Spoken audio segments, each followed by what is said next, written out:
रंगों का त्योहार आने वाला है और मौसम भी बदल रहा है। राजस्थान की राजनीति की बात करें तो राजस्थान की राजनीति में भी इस समय जो माहौल चल रहा है, वो माहौल गर्म है और मौसम के साथ-साथ नेता भी पाला बदल रहे हैं। कांग्रेस के कई दिग्गज नेताओं ने आज बीजेपी का दामन थामा है। हमारे साथ मौजूद हैं रायाखेड़ा विधानसभा क्षेत्र के विधायक रोहित वोरा। उनसे बात करेंगे कि सर, आज कांग्रेस के कई दिग्गज नेताओं में जिसमें लालचंद कटारिया हैं, राजेंद्र यादव है, खिलाड़ीलाल बेरवा हैं और भी करीब 32 नेताओं ने बीजेपी का दामन थामा है। तो क्या कारण है कि उन्होंने कांग्रेस क्यों छोड़ी? इसमें से टोटल जो नेताओं ने आज कांग्रेस छोड़ी, वो मैंने लिस्ट देखी, उसमें से सिर्फ 4 नेता ऐसे हैं, जिनसे कि मैं मानता हूँ कि वो उनने कांग्रेस छोड़ी है तो कांग्रेस को नुकसान होगा।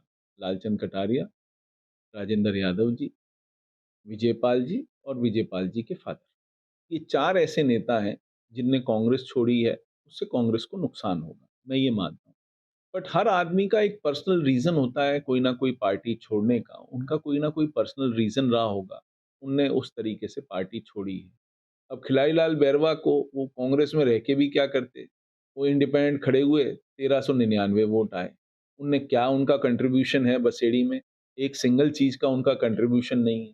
लोग बाग थक गए थे उनकी शक्ल देख के, 5 साल में ही उनसे थक लिए थे। इंडिपेंडेंट खड़े हुए, 1399 वोट आए। वो तो अच्छा हुआ कि कांग्रेस से चले गए तो बीजेपी में चले गए। अब बीजेपी वाले समझेंगे कि उनने किस नेता को लिया। तो मेरा तो ये आपको कहना है और इसी तरीके से आप देखोगे, आज कांग्रेस में भी 2 जॉइनिंग। ये इलेक्शन से पहले एक सतत प्रक्रिया है जो हमारे यहाँ डेमोक्रेसी में चलती है। हमारे यहाँ आज हिसार से जो एमपी थे, वीरेंद्र सिंह जी का जो बेटा है, उसने जो एमपी थे, उनने जॉइन करी और वीरेंद्र सिंह जी सर छोटू राम जी के वंशज हैं। जाट समाज में जिनकी बहुत बड़ी इज्जत है, आज उनने वापस कांग्रेस जॉइन करी है, जो कि एक बहुत ही कांग्रेस के लिए सुखद न्यूज़ है कि उन लोगों ने कांग्रेस वापस जॉइन करी है। मेरा आपसे कहना है कि चुनाव से पहले ये होता रहता है। कुछ लोग आते हैं, कुछ लोग जाते हैं। इससे कोई बहुत बड़ा फ़र्क किसी भी पार्टी को बहुत ज़्यादा फ़र्क नहीं पड़ता। लालचंद कटारिया हुए, राजेंद्र यादव हुए, ये आपके काफ़ी नज़दीकी थे, पारिवारिक संबंध थे। क्या कारण रहे? क्या परिस्थिति थी इन्होंने कांग्रेस को छोड़ा? देखिए, हर आदमी की अपनी अलग-अलग परिस्थिति होती है।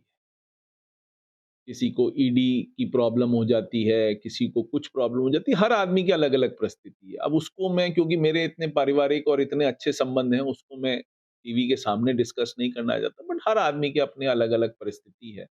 उनने क्यों छोड़ा, कैसे छोड़ा, वो तो हम जब बैठेंगे, तब अंदरूनी बात पता पड़ेगी कि भई क्यों छोड़ा, क्या उनकी प्रॉब्लम थी, कांग्रेस ने क्या प्रॉब्लम उनकी सॉल्व नहीं करी। जब हम बैठेंगे साथ, तब उनसे डिस्कस हो। नेताओं का कहना है कि अशोक गहलोत के कारण उन्होंने पार्टी को छोड़ा है। तो ये अशोक गहलोत ने तो उनको मंत्री बनाया। यदि मंत्री नहीं बनाया हुआ होता तो अशोक गहलोत की कोई गलती होती। अशोक गहलोत ने लालचंद जी को मंत्री बनाया। पूरे 5 साल आप वहाँ पर कृषि मंत्री थे। बाबूजी उनके गृह राज्य मंत्री थे। कॉलेज एजुकेशन उनके पास था, जो उन्होंने अच्छी तरीके से चलाया। दोनों ने अपने डिपार्टमेंट्स में बहुत अच्छा काम किया। उनने तो कहीं पब्लिक प्लेटफ़ॉर्म पे ये कहा नहीं।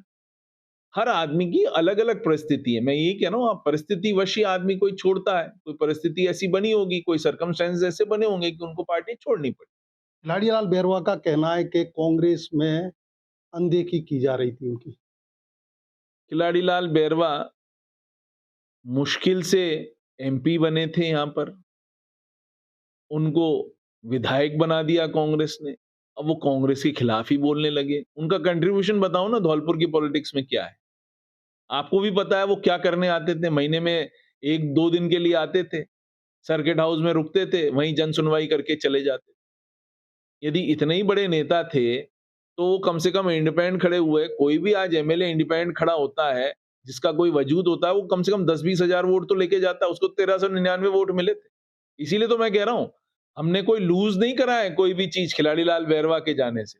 अच्छा हुआ खिलाड़ी लाल जी बैरवा कांग्रेस छोड़ के बीजेपी में चले गए और मैं उनको शुभकामना देता हूँ कि वो बीजेपी में जाके बहुत अच्छा काम। राजस्थान की बात करें, लोकसभा चुनाव है तो कांग्रेस नेताओं के बीजेपी में जाने से कांग्रेस कमज़ोर नज़र आती हुई दिख रही है। जो आदमी पार्टी छोड़ के जाता है, उसका रिप्लेसमेंट तुरंत पार्टी में आ जाता है।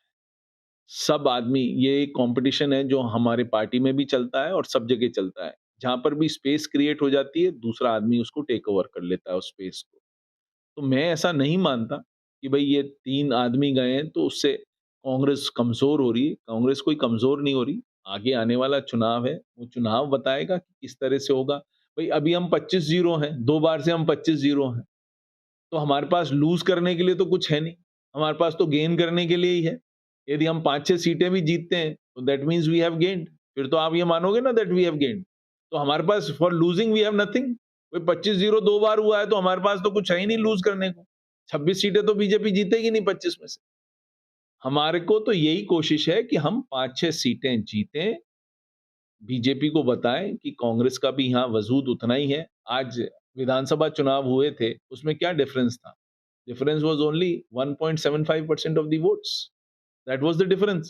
और मोदी जी ने खूब चुनाव प्रचार करा, अपने नाम से चुनाव प्रचार करा, तो इसमें इस बहुत ज़्यादा डिफरेंस तो था नहीं।